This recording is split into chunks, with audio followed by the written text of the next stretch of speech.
Hello everyone. आज का हमारा विषय है मौलिक अधिकार।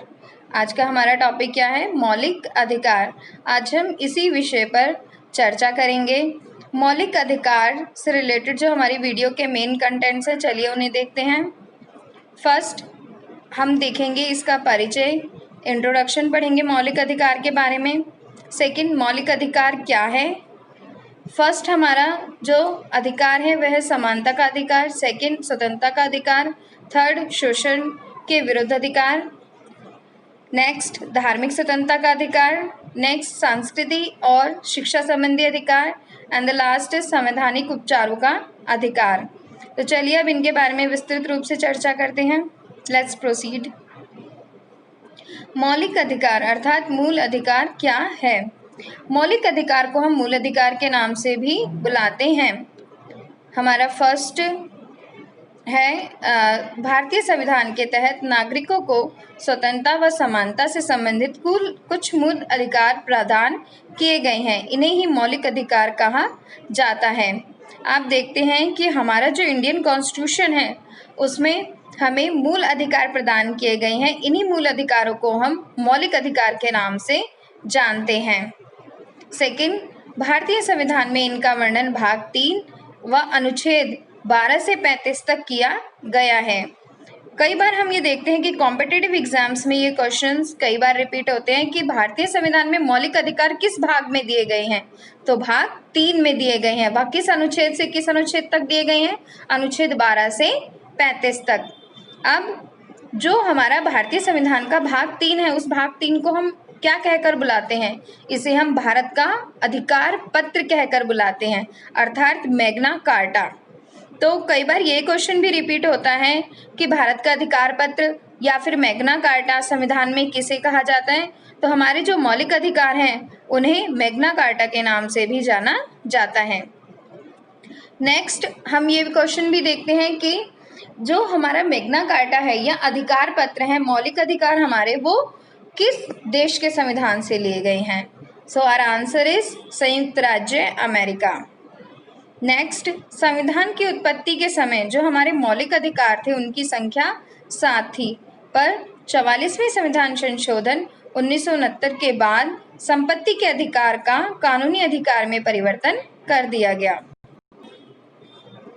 पहला हमारा अधिकार है समानता का अधिकार, जिसका वर्णन अनुच्छेद 14 से 18 में किया गया है।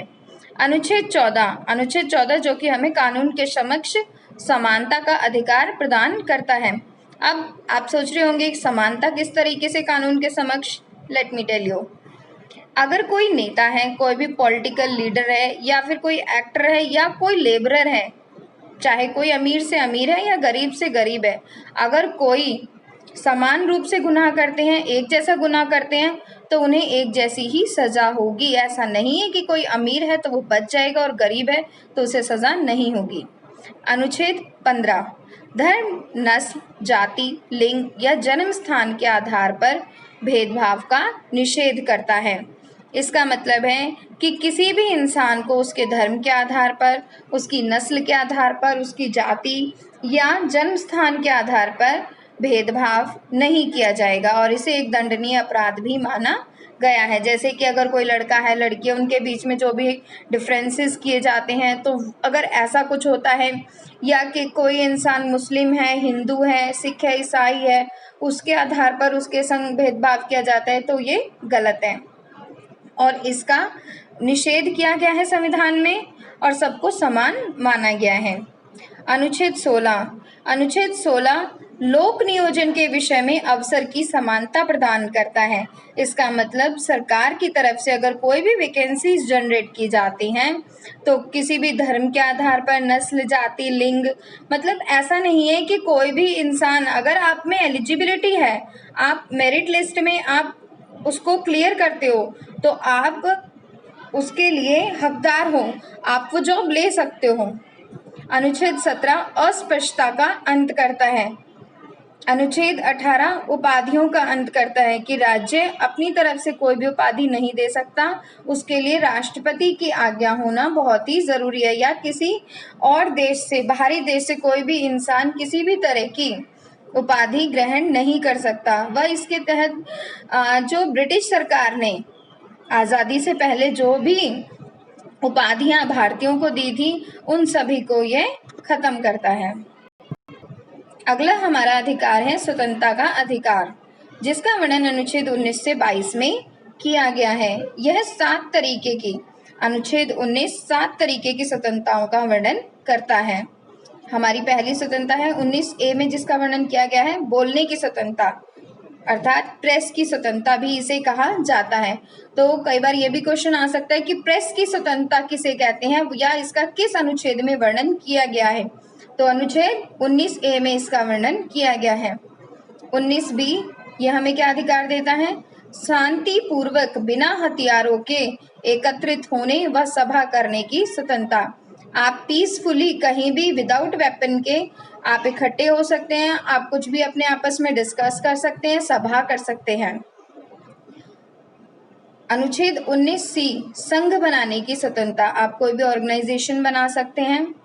19D देश के किसी भी स्थान पर घूमने की स्वतंत्रता, आप कहीं भी जा सकते हैं घूमने के हिसाब से। 19E देश में कहीं भी निवास की स्वतंत्रता, आप अपने देश के किसी भी हिस्से में कहीं भी रह सकते हैं।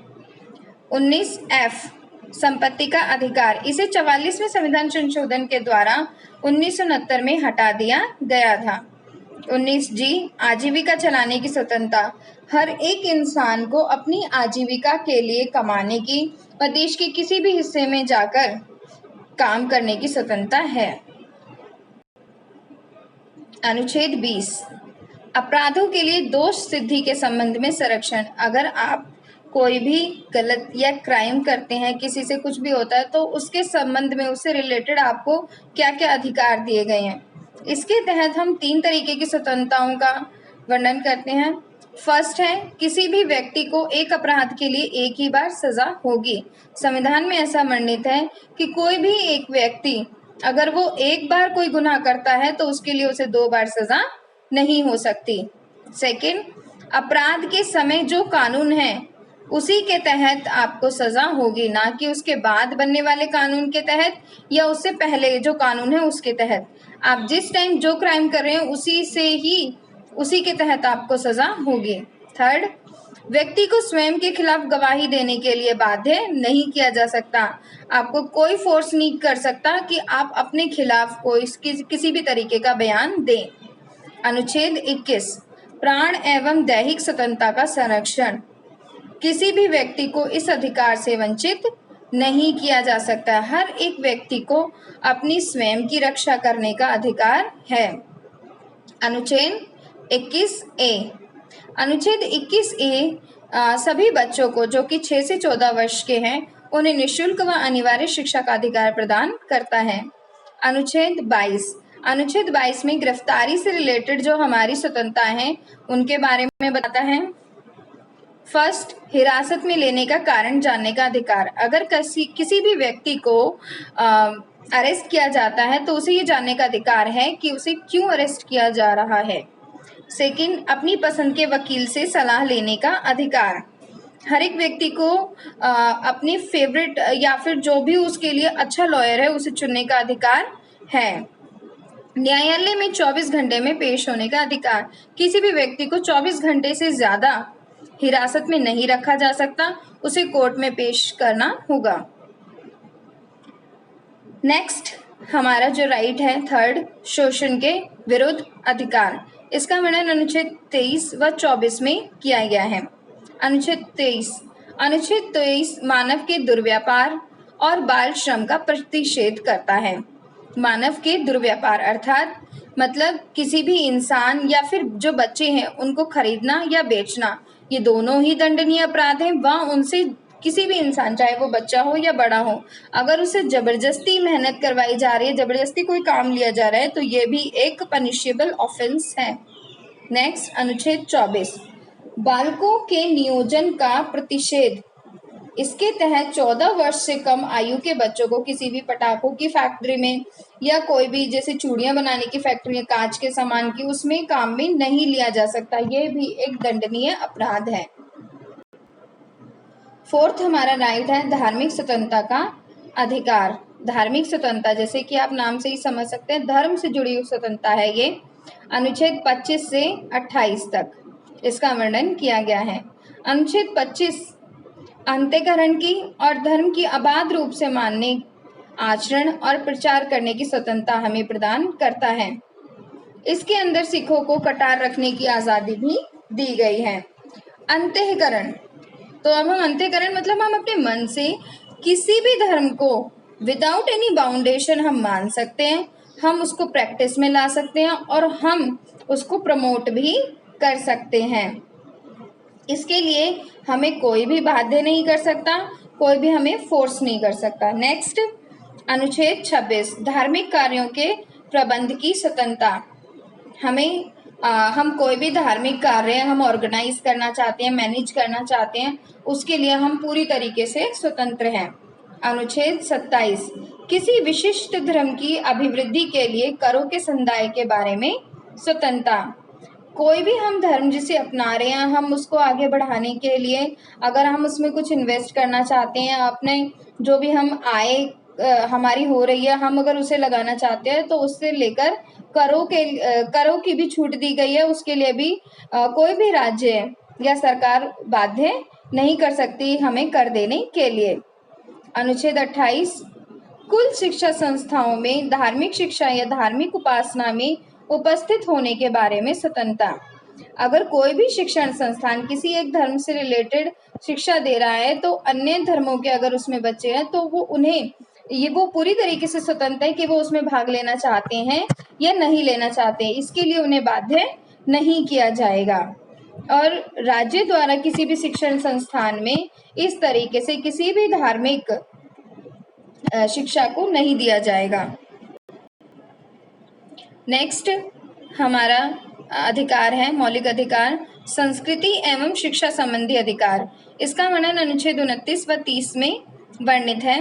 अनुच्छेद 29 अल्पसंख्यक वर्गों के हितों का संरक्षण करता है, जो हमारे माइनॉरिटी में लोग हैं उनका संरक्षण करता है।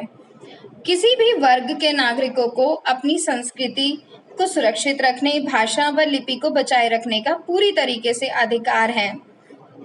अनुच्छेद 30 शिक्षा संस्थाओं की स्थापना और प्रशासन करने का अल्पसंख्यक वर्गों का अधिकार। अल्पसंख्यक वर्ग के जो लोग हैं वो अपने धर्म या अपनी जो भी उनकी संस्कृति है उससे जुड़ी हुई संस्था को चला सकते हैं, उसकी स्थापना कर सकते हैं, उसका प्रशासन करने का उन्हें पूरी तरीके से अधिकार है। वह चाहे तो वह इसमें राज्य से भी सहयोग ले सकते हैं। संवैधानिक उपचारों का अधिकार। इसका वर्णन अनुच्छेद 32 में किया गया है। भीमराव अंबेडकर जी के द्वारा इसे संविधान का हृदय एवं आत्मा की संज्ञा भी दी गई है। इसके अंतर्गत मौलिक अधिकारों को प्रवर्तित करने के लिए समुचित कार्यवाहियों द्वारा उच्चतम न्यायालय में आवेदन करने का अधिकार प्रदान किया गया है। अर्थात हमारे जो भी पहले के हमारे मौलिक अधिकार हैं, अगर उनमें से किसी का भी हनन होता है तो हम अपने इस अंतिम अधिकार के द्वारा, संवैधानिक उपचारों के अधिकार के द्वारा, उसके लिए हम कंप्लेंट फाइल कर सकते हैं और इसके लिए हम आगे उच्चतम न्यायालय में भी जा सकते हैं। Thank you everyone, do like this video.